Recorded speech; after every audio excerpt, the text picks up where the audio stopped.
শায়েখ আহমদুল্লাহ সাহেবের কথা শুনলাম, তার ছেলে মেয়ের বিয়ে করা হয়েছে। আমিও আশা করছি আমার মেয়েকে বিয়ে দিয়ে দিব ইনশাল্লাহ, আমার ছেলেকেও ইন্টারভিউতে আমি বিয়ে করাই দিব ইনশাল্লাহ। আই মোরানা দিদি বউ মারে যা হইসা মানুষের খাইয়ালা হিগুনো তো মানুষ খাগো খাইবই আল্লাহ বিল্লাহ কর। আল্লাহ আরে এটা জিজ্ঞাই তো ওলারে কদ্দুর বানাছি, আল্লাহ আরে জিজ্ঞাবো তাদেরকে আমি জানাবে বিষয় থেকে বাঁচাতে পারছি কিনা।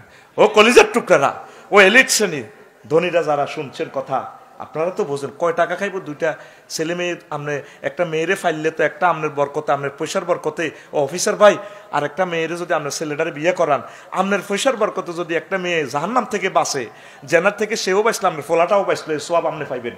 একটা মুসলমানকে জাহান্নাম থেকে বাঁচান, এর চেয়ে শ্রেষ্ঠ আমল আর নাই। আপনার ফোলাটা তো মুসলমান, আপনার হুদ, আপনার কলজের টুকরা তো, আপনার হুদগা তো মুসলমান, তারে কদূর বাঁচাইতে পারলে আপনি সোয়াব পাইবেন। এরপরে কি সে ম্যাজিস্ট্রেট হইবে না, উপজেলা নির্বাহী অফিসার হইবে না, প্রেসিডেন্ট হইবে, কি হইবে এটা হরে।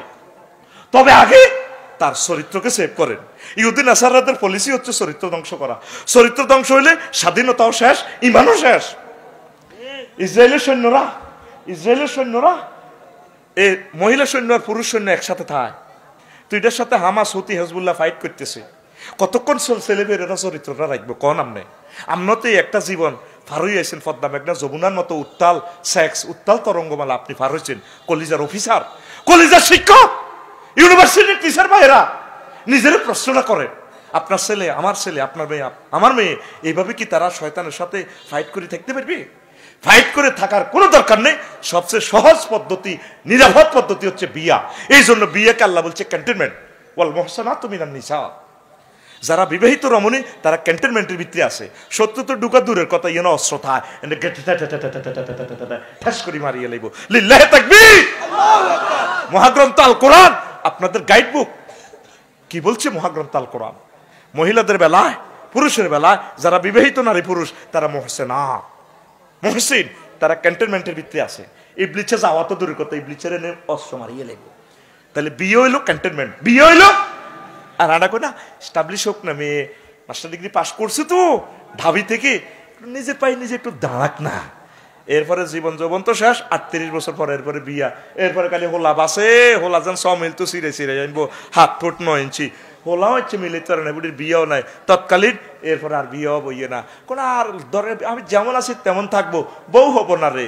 আগে তো সব শেষ, হ্যাঁ বাংতি হয়েছে সব তো আগে শেষ পকেটে তো, আর কি তা? তাহলে এটা কি একটা জীবন হলো? মুসলমানের জীবন হলো? আল্লাহ রসুল আমাদেরকে শিখেছেন সদকায়ে জারিয়া, ছেলে মেয়ে দিয়ে যাওয়া।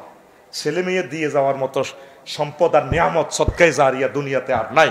হুজুর বলছে তাম পৃথিবীর বিশ্ব ব্যাংকের অ্যাকাউন্ট নম্বর বন্ধ হবে, পেনশন বন্ধ হবে, তারপরে আপনার এলপি বন্ধ হবে, এলপিআর বন্ধ হবে, রিটায়ার্ডের টাকা বন্ধ হবে, বেতন বন্ধ হবে। শুধু 3টে অ্যাকাউন্ট আমি খোলা রেখে গেলাম উম্মত তোমাদের জন্য, ইভেন ফর ইউ। সাহাবীরা বলল হুজুর হিডা কিতা? সেটা হচ্ছে সদকায়ে জারিয়া। 30 বছর হয়ে গেছে মাইয়ার, বিয়ে দেয় না।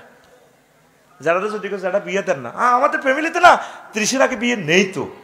কারণ মেয়ে তো ফ্রেম 10 কান করে। বর্ষকালের দোষ কার না আছে, কিতাবের নাম বর্ষকালে দোষ কার না আছে। নবীজি কয়, আল্লাহ কয় বালেগ হয়ে গেলে, মেন চাই গেলে বিয়ে দিয়ে এলো। আমরা বলতেছি ছোট মানুষ, রাষ্ট্র কয় না 18-20 বছর যাক না। রাষ্ট্র আল্লাহরে বুঝে, আল্লাহ এসব ভুল করেন গা, ইয়ো আল্লাহ, ইয়ো ও আল্লাহ, আর 18 কিনতে কন গা, ইয়ো ঘটনা কিতা? এই জবাব আল্লাহর দরবারে আপনাকে দিতে হবে, আল্লাহর দরবারে আপনাকে দিতে হবে। কারণ এই কুমারী মেয়েটা যদি ভার্জিনিটি হারায়, আল্লাহর দরবারে আপনাকে এই জবাব দিতে হবে। আপনি যে হাতে আইন করেছেন আল্লাহর কোরআনের বিরুদ্ধে, আপনি জবাব দেওয়ার জন্য রেডি থাকেন। আমরা শুধু পৌঁছাই দিলাম, আমরা এর বাইরে কিছু বললে আপনারা কইবেন আপনাকে বিরুদ্ধে কই। নো নেবার।